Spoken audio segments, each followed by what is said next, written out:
Welcome to the Widowed Mom Podcast, episode 237, Stop Saying 5 Stages of Grief. Welcome to the Widowed Mom Podcast, the only podcast that offers a proven process to help you work through your grief, to grow, evolve, and create a future you can truly look forward to. Here's your host, Master Certified Life Coach, Grief Expert, Widow, and Mom, Krista St-Germain. Hey there, welcome to another episode of the podcast. I'm wondering if it is before December 14th at noon Central in the year of 2023. Have you registered for the How Widowed Moms Can Create Rock-Solid Self-Confidence workshop? Because if not, there is still time. I'm doing this workshop live, and I really want to invite you to come because nearly every widow I have worked with, including myself, has experienced a dip in self-confidence, a frustrating drop in self-confidence. And it's super common. We're not really prepared for it, but it is something we can change. There are tangible, practical things we can do to increase our self-confidence. So just because a dip in self-confidence is normal and common in grief doesn't mean we want to tolerate that. I want you to feel good when you make decisions. I want you to feel confident creating whatever it is you want in the next chapter. I want you to go into a room full of people and feel good in your skin. I want you to have peace in your abilities about what it's like to be a parent, right? All of the things that you might be struggling with because your self-confidence has dropped are changeable. And that's what this workshop is all about. But you do have to request an invitation. And the reason for that is because I want to make sure that you are in a place where that workshop would be a good fit for you. So if you're in the super early days of grief, it's probably not going to be what you need at this time. So you have to go to coachingwithkrista.com/rock solid and fill out a quick questionnaire. It will take you less than 5 minutes. Be honest. And if it is a good fit for you, if you are ready for it, I will send you an invitation. It is totally free. I'm doing it live. I want to see you there. I want to help you with your self-confidence, right? So we're going to talk about what's going on in the brain, what's going on in the body that makes self-confidence such a frustrating challenge. We're going to talk about the difference between confidence and self-confidence because they are different. We need to treat them differently. I'm going to give you practical, tangible, usable things that you can do that will help change your confidence. All right. Help increase it. So coachingwithkrista.com/rock solid. Go get registered before December 14th. If it's after that, you won't be able to attend it live, but we will have replays available. Okay. So I got you either way, but I hope to see you there live. All right. This is going to be a relatively short episode, but I think it's an important one. So if you've listened to the podcast for a while, this might not be news to you. And honestly, I would be super excited if this wasn't news to you, but I want to assure you that it is news to other people. And so I really want you to listen anyway, because I'm hoping you'll get fired up. You will see things the way that I see them by the time we're done with this episode, and then you will spread the word. You will tell the people, you will pass it on. Because you know that I work with widowed moms. That's my main love as a coach. And also, I do a lot of podcast interviews on other people's podcasts, trying to help other people understand grief. I think, sadly, that we just live in a world that doesn't get grief. And I know if I had known more about grief coming into it, then I would have had an easier experience of it. And that's the case for almost every widow that I work with. And so in addition to the coaching that I do with widows, I do a lot of trying to educate people about grief. I also recently started, in addition to lots of podcast guesting, is actually going into organizations that want my help and teaching them about grief and teaching them about bereavement so that they understand as an organization how to better support the people that they are serving. And that's what's got this on my mind, is all of those conversations that I have, be it a podcast interview or a teaching opportunity. Often I will ask, who here is familiar with the 5 stages of grief? Who has heard the 5 stages of grief? And almost every hand will go up. every time. And then I will ask something like, who can name any other grief theory besides the 5 stages of grief? And pretty reliably, no hands go up. Or if they do go up, they'll say something interesting that isn't actually accurate. Or maybe they'll name one of the 5 stages of grief. But point being, that seems to be not only the only grief theory I knew when Hugo died, but it is the only grief theory most people know. And listen, it was invented in 1969, friends, 1969. That was a long time ago. Okay? Grief theory has come a long way since then, but nobody's talking about any other grief theory. And so when we come into a grief experience and we're using a really outdated theory, we're not setting ourselves up or those we love for success. Okay? So let's talk about it. 5 stages of grief: denial, anger, bargaining, depression, acceptance. You've probably heard of them, right? These stages originally were created when Dr. Elizabeth Kubler-Ross was studying terminally ill patients. She was studying what happens, what are people going through as they describe the experience of coming to terms with their own death, with their own terminal diagnosis. And what she noticed and then documented in her book on death and dying was that often people would have a phase of denial, a stage of denial, and then they would get angry, and then they would bargain, and then they would get depressed, and then eventually they would accept their diagnosis, their own mortality. Very important work at the time because nobody else was talking about it. Pioneering work. And imagine this, right? A woman in the late 60s doing this. Pioneering work. Then that work was applied via On Grief and Grieving, another book that she wrote, to grief. And for whatever reason, maybe it's because we like stages, maybe it's because the number 5 makes it feel simple.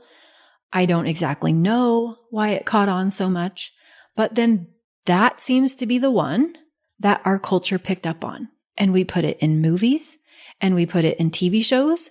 And that's what we teach doctors in medical school.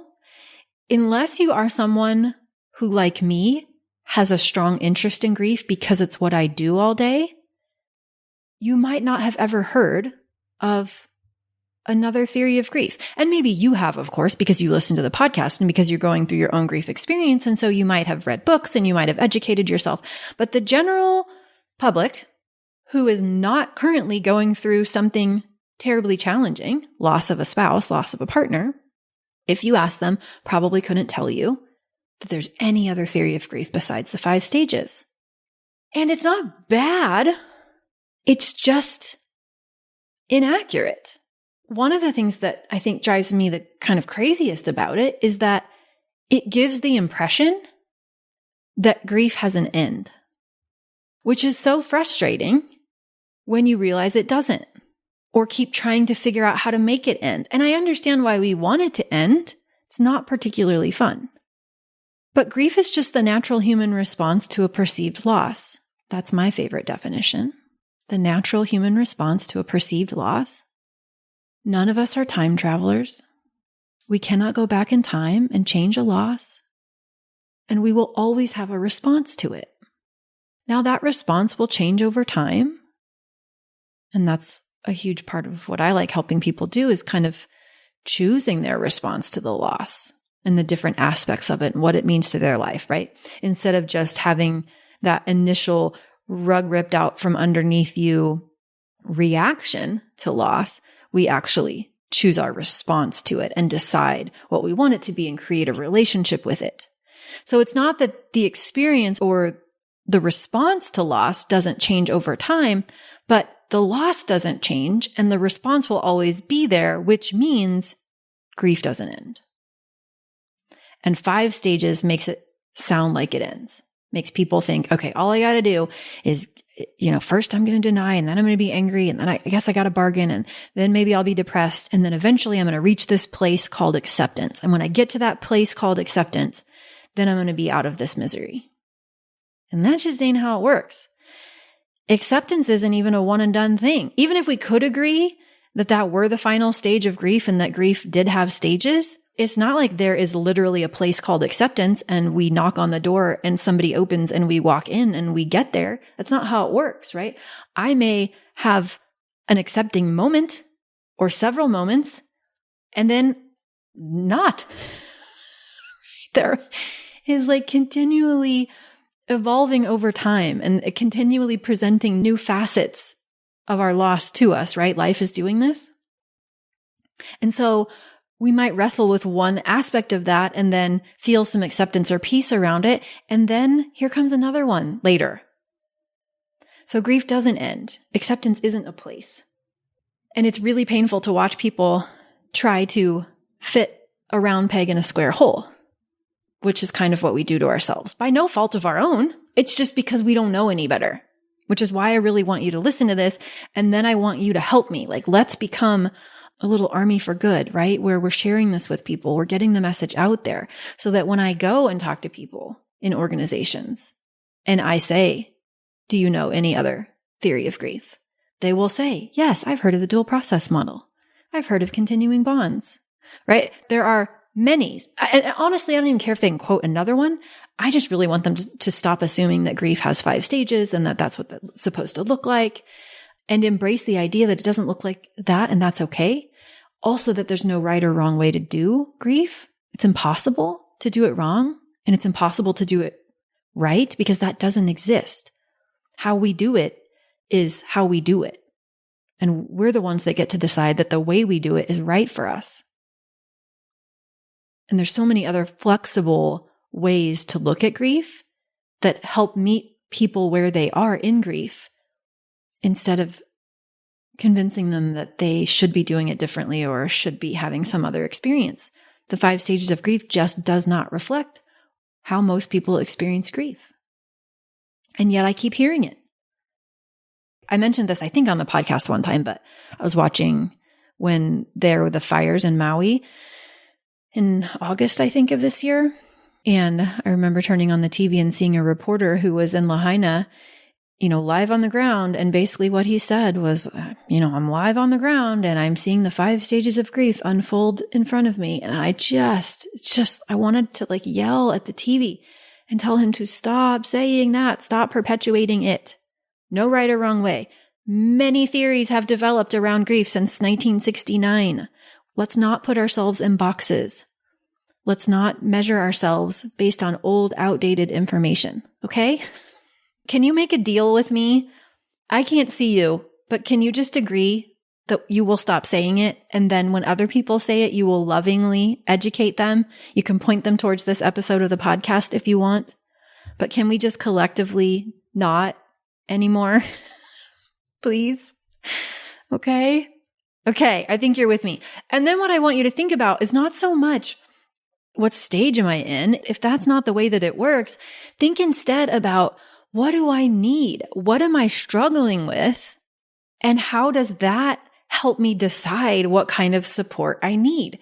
So and again, there's no universals. I even hesitate sometimes to say it, but for a lot of us in really early acute grief, when we are barely getting through the day, right? We need to focus on baby steps. We need to focus on just can we get enough sleep? Can we drink enough water? Can we survive? Can we shower? Can we make sure that we're still eating? The basics, right? And maybe that's the point in time where it would feel really good for us to talk to somebody about the loss because it feels so surreal in our brain that we can't even make sense of it. And we just really need someone who we can talk to that won't judge us as we vomit all the words until at some point it starts to click in that even though we know it's intellectually real, we actually stop perceiving it to be a dream that we're going to wake up from. right? And that probably is not the point in time where we need to be focusing on post-traumatic growth or where we need to be thinking about how am I going to make meaning of this loss? No, we're like surviving in those early days. So who cares what we label it? What do we need? When widow fog is intense, when we can't read and retain information, when we are struggling to remember the things that we used to remember, when the highest part of our brain that has a very limited bandwidth anyway, prefrontal cortex, right, is not as online as it would otherwise be because grief has thrown our body and our hormones and everything out of whack and we aren't sleeping well and all of that. That is not the time to be focusing on trying to make, big decisions, big life changes. I'm not saying we can't. We are very capable of making decisions and life changes, but that is probably not the kind of support that we need at that moment in time. And this is why I think sometimes people think I'm trying to exclude them in Mom Goes On. This is why in Mom Goes On, we have an application process because it would be mean to bring someone in to a really intense program. I mean, powerful, but intense, like in-depth program, right? Mom Goes On it is in-depth. It would be wrong to bring someone in who was in super early acute grief and who was in survival mode. That wouldn't be fair, right? That wouldn't be the right level of support. So don't think about stages. Think about where am I? What am I struggling with? What kind of support would benefit me most given where I am? And maybe you're in that place, that grief plateau place eventually, right? Where you do feel back to functioning. You're no longer trying to survive. You're not particularly enjoying your life, but you're past the point of just trying to get through the day. And now what you're trying to figure out is, okay, is this the way it's always going to be? Am I just going to keep going through the motions? Like, what do I want to create next? What are the gaps? What tools do I need? What skills do I not have that would help me create what I want to create next? If this isn't going to be the end of my story, but if this is just the end of a chapter and I'm going to write a new one and I'm going to write the one that I want to write, whose help do I need to write that? Right? And then we find that kind of support. That's my favorite kind of support to provide, but I get that not everyone's going to want that support from me. But if that's the kind of support you want, does that mean I am in acceptance? Therefore, no. Right? It's just not a useful lens. Okay, so we have all agreed we are going to stop saying the 5 stages of grief. We have all agreed, I'm just assuming that you agree with me. We have all agreed that when other people reference the 5 stages of grief and say things to us like, oh, well, I don't know, are you in denial? Have you let yourself get really mad? Because I think you're supposed to get really mad. Do you think you've reached acceptance? Right? When we see it in popular culture, we're going to call it out. We're going to change the narrative around grief so that those who come after us, who have a grief experience after us, don't compare themselves to a theory that in its heyday was valuable, but is just simply no longer accurate. All right? All right. I love you. You've got this. Take care, and I'll see you next week. Bye-bye. If you like what you've been hearing on this podcast and want to create a future you can truly get excited about even after the loss of your spouse, I invite you to join my Mom Goes On coaching program. It's small group coaching just for widowed moms like you, where I'll help you figure out what's holding you back and give you the tools and support you need so you can move forward with confidence. Please don't settle for a new normal that's less than what you deserve. Go to coachingwithkrista.com and click Work With Me for details and next steps. I can't wait to meet you.